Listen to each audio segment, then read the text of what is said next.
Good morning all of you. मैं Ghanshyam Dhudhiya Gurugram teacher training college Chak 5 BLM Shri Vijaynagar के इस यूट्यूब चैनल में आपका स्वागत करता हूँ। आज हम B.Ed सेकेंड ईयर इतिहास शिक्षण इसके अंतर्गत आज का जो हमारा टॉपिक रहेगा वह है व्यवसायिक अभिवृद्धि।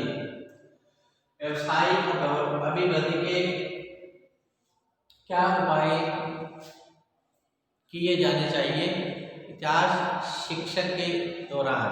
अपने व्यवसाय में उन्नति के लिए एक इतिहास शिक्षक को किन किन उपायों के द्वारा अपने ज्ञान और अनुभव में वृद्धि करनी चाहिए।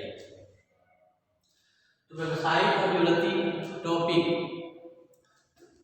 प्रारंभ करने से पहले आइए देखते हैं इतिहास शिक्षक के प्रमुख कार्य कौन कौन से हैं। सबसे पहले है इतिहास शिक्षक का प्रमुख कार्य विषय के शिक्षण में रोचकता उत्पन्न करना। विषय के शिक्षण में रोचकता उत्पन्न करना इतिहास शिक्षक का मुख्य कार्य है। अर्थात इतिहास शिक्षक को छात्रों को अध्ययन कराते समय इस बात का ध्यान रखना चाहिए कि अपने विषय को अधिक से अधिक रोचक ढंग से कक्ष में प्रस्तुत करें ताकि विषय सामग्री छात्रों को आसानी से समझ में आ पाए।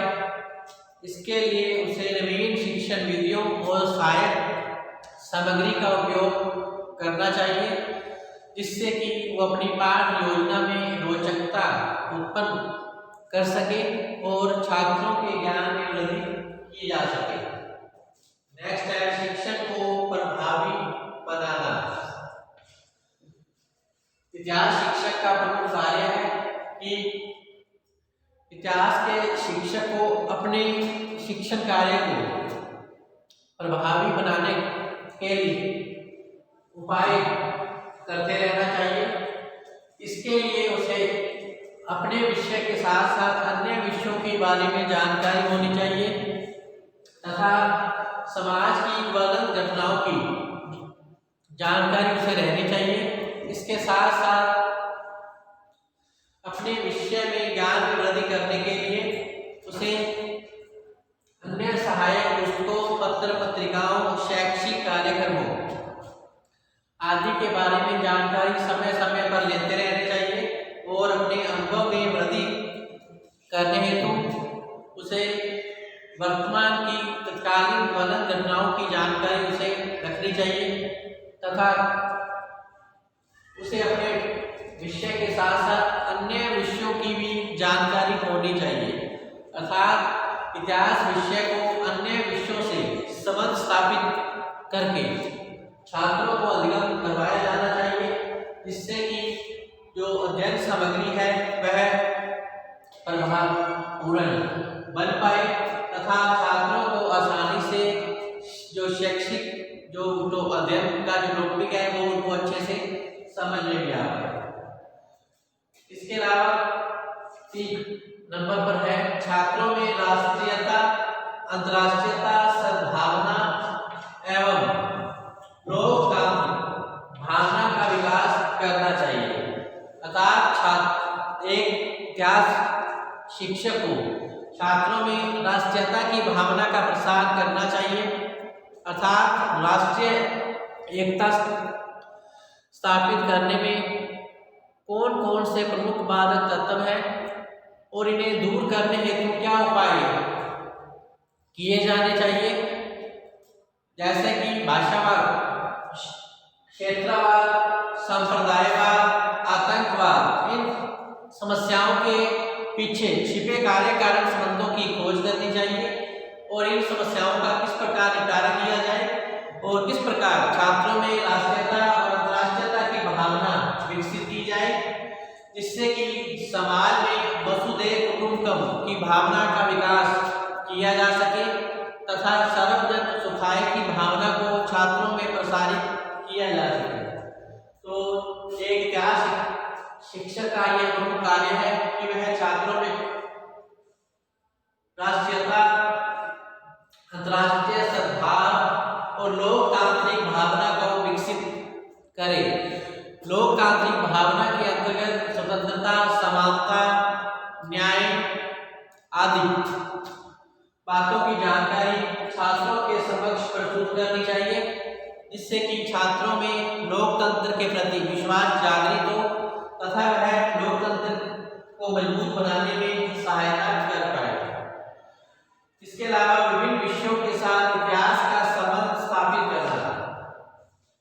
एक इतिहास शिक्षक का यह कर्तव्य है कि वह अपने विषय का ज्ञान के साथ साथ अन्य विषयों के बारे में भी जानकारी प्राप्त करें, क्योंकि शिक्षण के दौरान कुछ प्रकरण ऐसे आ जाते हैं कि उसमें इतिहास के साथ साथ आर्थिक, सामाजिक, भूगोलिक, राजनीतिक घटनाओं के बारे में जानकारी छात्रों को प्रदान करनी होती है।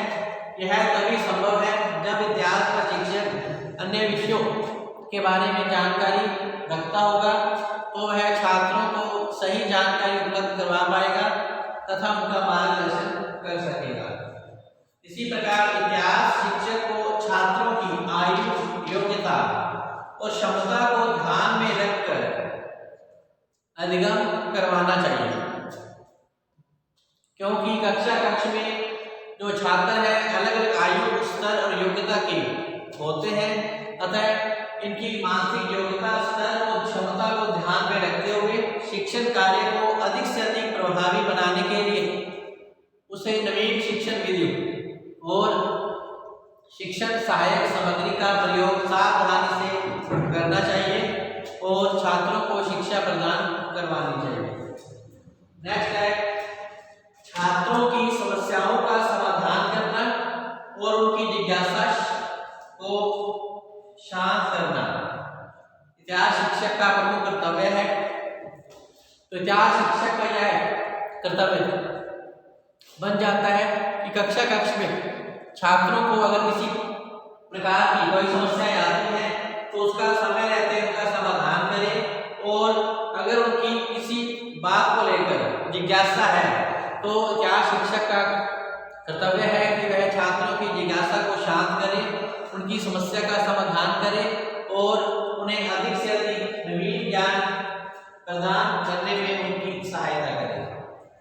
इसके अलावा अतीत और वर्तमान में समन्वय स्थापित करना इतिहास शिक्षक का मुख्य कर्तव्य है कि उसे वर्तमान, अतीत एवं वर्तमान में समन्वय स्थापित करना चाहिए, क्योंकि अतीत को जानकर ही वर्तमान को अच्छे से समझा जा सकता है। अतः उसे अतीतकालीन समाज की घटनाओं की क्रमबद्ध व्याख्या प्रस्तुत करते हुए वर्तमान में किस प्रकार सामंजस्य स्थापित किया जाए, इस कार्य में इतिहास शिक्षक जो है छात्रों की सहायता कर सकता है। इस प्रकार अतीत और वर्तमान में समन्वय स्थापित करने में इतिहास शिक्षक अपनी मुख्य भूमिका निभा सकते हैं।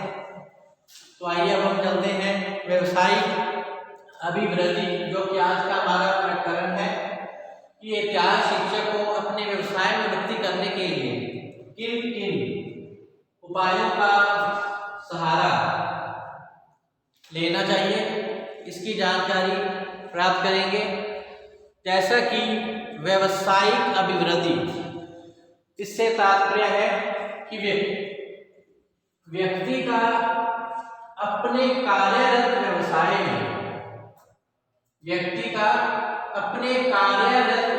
में निरंतर उन्नति करने से है। व्यवसायिक अभिवृद्धि से तात्पर्य व्यक्ति का अपने कार्यरत व्यवसाय में निरंतर उन्नति करने से है। प्रत्येक व्यक्ति अपने व्यवसाय विशेष में उन्नति करने की इच्छा रखता है, इसीलिए वह व्यवसायिक अभिवृद्धि के लिए अपने निर्धारित व्यवसाय में कुशलता, निपुणता आदि प्राप्त करने के लिए निरंतर प्रयास करता रहता है, ताकि उसकी आय में भी वृद्धि हो, जिससे कि वो अपने व्यवसाय में उन्नति करता रहे। इसी प्रकार शिक्षा के क्षेत्र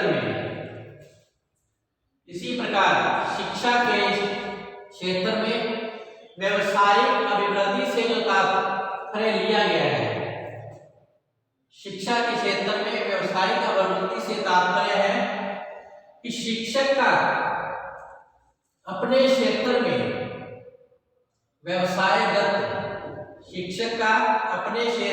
व्यवसायगत तथा शैक्षिक, प्रशैक्षणिक एवं अन्य उन्नति करने से है। शिक्षा के क्षेत्र में व्यवसायिक अभिवृद्धि से तात्पर्य है शिक्षक का अपने क्षेत्र में व्यवसायगत, शैक्षिक, प्रशैक्षणिक एवं अन्य प्रकार से उन्नति करने से है। आइए हम देखते हैं व्यवसायिक वृद्धि के कौन कौन से उपाय किए जाने चाहिए। एक इतिहास शिक्षक को अपने व्यवसाय में वृद्धि के लिए किन किन उपायों का सहारा लेना चाहिए। सबसे पहले है नंबर 1 विद्यालय संगम, नंबर 2 अनुसंधान शोध कार्य, नंबर 3 पत्राचार पाठ्यक्रमों द्वारा अध्ययन करना, नेक्स्ट है शैक्षिक पर्यटन और नेक्स्ट है सतत अध्ययन। ये इतिहास शिक्षक को व्यवसायिक अभिवृद्धि कार्य के लिए काफी सहायक सिद्ध हो सकते हैं। आइए अब हम इनकी जानकारी प्राप्त करते हैं। नंबर 1 है विद्यालय संगम। तो विद्यालय संगम के माध्यम से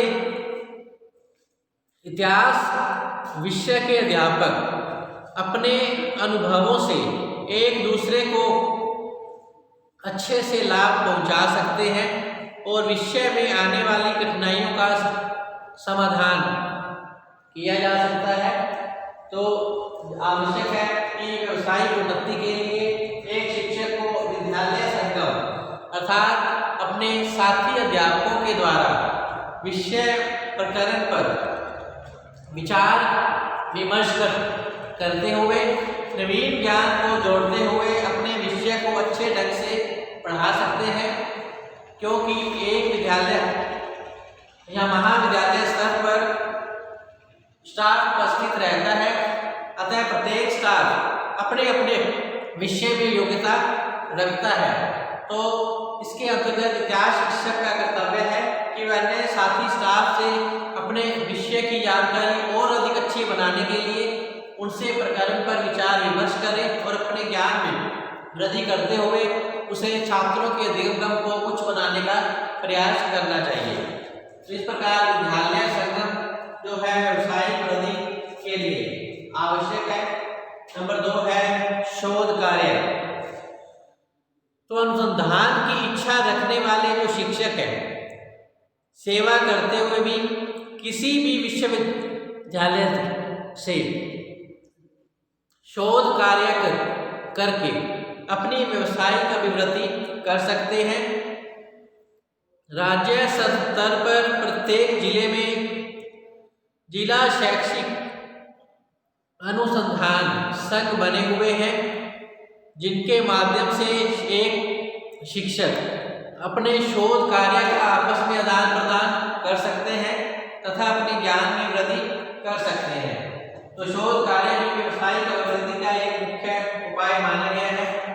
इसके अलावा पत्राचार पाठ्यक्रमों के द्वारा भी अध्ययन करके अपने ज्ञान में वृद्धि कर व्यवसायिक अभिवृद्धि की जा सकती है। तो सेवा में होते हुए भी शिक्षक पत्राचार के द्वारा अध्ययन जारी रख सकता है, अर्थात अपने अध्ययन में वृद्धि करने हेतु वह अन्य पाठ्यक्रम जो कार्यक्रम उसमें भाग ले सकता है। और व्यक्तिगत संपर्क जो है शिविरों के माध्यम से, शैक्षिक गोष्ठियों के माध्यम से इन्हें अवकाश भी दिया जाता है। इसका लाभ जो है उठाकर शिक्षक अपनी शैक्षिक योग्यता बढ़ाते हुए आगे बढ़ सकता है। तो इस प्रकार सेवा में रहते हुए जो शिक्षक है पत्राचार द्वारा अध्ययन जारी रख सकते हैं और व्यक्तिगत जो संपर्क है शिविरों, शैक्षिक गोष्ठियों हेतु उन्हें अवकाश भी दिया जाता है, जिसका लाभ उठाकर जो शिक्षक है अपनी व्यावसायिक योग्यता को बढ़ाते हुए आगे बढ़ सकते हैं। नेक्स्ट है शैक्षिक पर्यटन। तो सरकार शिक्षकों को अंतर्देशीय तथा विदेशों में शैक्षिक पर्यटन हेतु वित्तीय सहायता प्रदान करती है।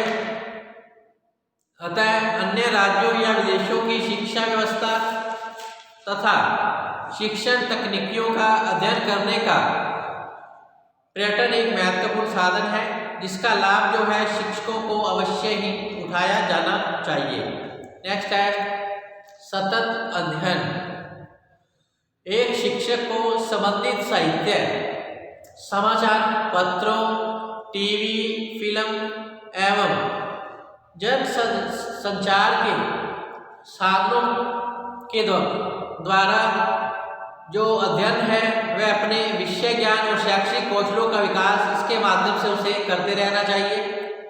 शिक्षक अपने अवकाश के समय को पुस्तकालय में, वाचनालय तथा जन संचार के माध्यम से ज्ञान में बढ़ोतरी करने में उपयोग कर सकता है।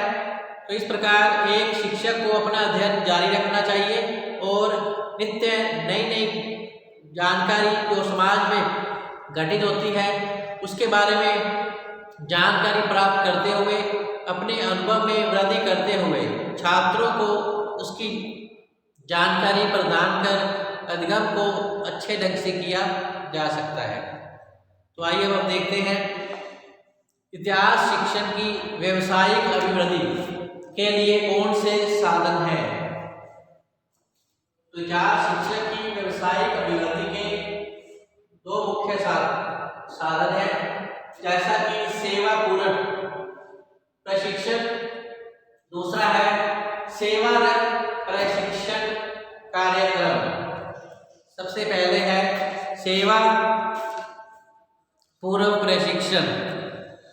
तो माध्यमिक विद्यालयों के अध्यापकों हेतु सेवा पूर्व प्रशिक्षण की व्यवस्था शिक्षण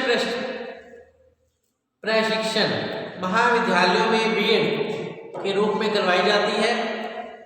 अगर प्रत्येक शिक्षक को अपनी नियुक्ति के पूर्व प्रशिक्षण प्राप्त करना होता है, किंतु जो अप्रशिक्षित शिक्षक सेवारत हैं उनके लिए ग्रीष्मकालीन पत्राचार प्रशिक्षण कार्यक्रम उपलब्ध करवाया जाता है। प्रशिक्षण विद्यालयों और महाविद्यालयों में वर्तमान प्रशिक्षण कार्यक्रमों की गुणवत्ता को सुधारने की आवश्यकता है, जिससे कि इतिहास शिक्षक की पर्याप्त एवं उत्कृष्ट व्यावसायिक तैयारी की जा सके। इसके लिए शिक्षा आयोगों में राष्ट्रीय शिक्षा नीति 1986 ने अनेक सुझाव प्रस्तुत किए, जैसे कि बीएड स्तर पर विषय ज्ञान व प्रशिक्षण हेतु 4 वर्षीय संयुक्त शिक्षा कार्यक्रम, योग्य शिक्षक प्रशिक्षकों की नियुक्ति, शिक्षा अभ्यास को प्रभावी बनाने हेतु नवीन प्रविधियां जैसे कि सूक्ष्म शिक्षण, प्रदर्शन पाठों का सैंडविच कार्यक्रम, आंतरिक मूल्यांकन आदि। तो इस प्रकार सैद्धांतिक व व्यवहारिक प्रशिक्षण शिक्षा क्रम में समन्वय, स्नातक और अधिस्नातक स्तर पर शिक्षा का विषयगत शिक्षा कार्यक्रम, प्राथमिक और माध्यमिक प्रशिक्षण हेतु एक ही संस्था में व्यवस्था आदि। इन सुझावों को क्रियान्वित से इतिहास शिक्षक अपने व्यवसाय को उन्नत बना सकता है। जो शिक्षक पहले से ही प्रशिक्षित है वे भी इन कार्यक्रमों का लाभ उठा सकते हैं। तो इस प्रकार इतिहास शिक्षक को इन परिवर्तनों का सतत ज्ञान जो है अपेक्षित माना गया है। तो आइए अब हम देखते हैं सेवारत प्रशिक्षण कार्यक्रम। तो सेवारत प्रशिक्षण के संबंध में नवीन राष्ट्रीय शिक्षा नीति 1986 में कहा गया है कि अध्यापक की शिक्षा एक सतत प्रक्रिया मानी गई है और इसके सेवा पूर्व और सेवाकालीन अंशों को अलग नहीं कर सकते। पहले कदम के रूप में अध्यापकों की शिक्षा प्रणाली को बदला जाएगा।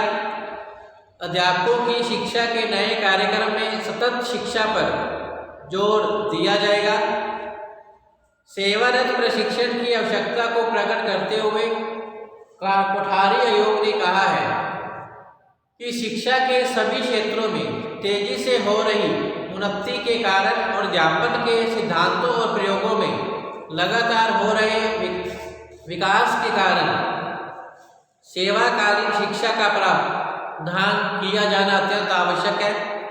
इस आयोग ने सुझाव दिया कि प्रत्येक अध्यापक को हर 5 वर्षों में सेवा काल में 2 या 3 माह के लिए सेवारत प्रशिक्षण प्राप्त करते रहना चाहिए। ये कार्यक्रम निम्नलिखित हो सकते हैं, जैसे कि सेमिनारों का जो आयोजन किया जाता है उसमें अध्यापक को भाग लेना चाहिए। इसके अलावा वर्कशॉप कार्यशाला में वह अपनी भूमिका निभाकर अपने ज्ञान में वृद्धि कर सकता है। इसके अलावा व्यावसायिक गोष्ठियों में भाग लेना चाहिए। व्याख्यान माला में उसे भाग लेकर अपने ज्ञान में वृद्धि करते रहना चाहिए। इसके अलावा किसी भी प्रकरण या टॉपिक पर उसे शोध कार्य करके अपने ज्ञान में वृद्धि करते रहना चाहिए। तो अनुसंधान कार्य में उसे भाग लेते रहना चाहिए। इसके अलावा शिक्षण सहायक सामग्री का उचित प्रयोग करने का उसमें तरीका आना चाहिए। इसके अलावा रेडियो एवं टीवी द्वारा प्रसारित शैक्षिक कार्यक्रमों को देखकर अपने ज्ञान में वृद्धि करनी चाहिए। इसके अलावा शैक्षिक फिल्म को भी देखा जाना चाहिए और अपने ज्ञान में वृद्धि करते रहना चाहिए। इसके अलावा इतिहास शिक्षण की जो पुस्तकें हैं वह उसे पढ़ते रहना चाहिए और अपने ज्ञान में वृद्धि करते रहना चाहिए। इसके अलावा शैक्षिक पत्र पत्रिकाएं जो आती हैं बाजार के अंदर, तो इन शैक्षिक पत्र पत्रिकाओं को घर बैठे मंगवाकर अपने ज्ञान में वृद्धि उसे करते रहना चाहिए। तो इस प्रकार इतिहास शिक्षक की व्यावसायिक अभिवृद्धि के 2 साधन माने गए हैं, एक सेवा पूर्ण प्रशिक्षण और दूसरा सेवारत प्रशिक्षण कार्यक्रम, जिनमें सेमिनार, कार्यशाला, व्यावसायिक गोष्ठियां, व्याख्यानमाला, अनुसंधान कार्य, शिक्षण सहायक सामग्री का उचित प्रयोग, रेडियो और टेलीविजन द्वारा प्रसारित शैक्षिक कार्यक्रम, इसके अलावा शैक्षिक फिल्म, इतिहास शिक्षण की पुस्तकें और शैक्षिक पत्र पत्रिकाओं आदि का अध्ययन कर उसे अपने ज्ञान में वृद्धि करते रहना चाहिए। तो इस प्रकार आज का हमारा टॉपिक है व्यवसायिक अभिवृद्धि, वो यही समाप्त होता है। कल हम फिर से हाजिर होंगे नए टॉपिक के साथ। तब तक आप घर पे रहें, सुरक्षित रहें, पढ़ते रहें। धन्यवाद।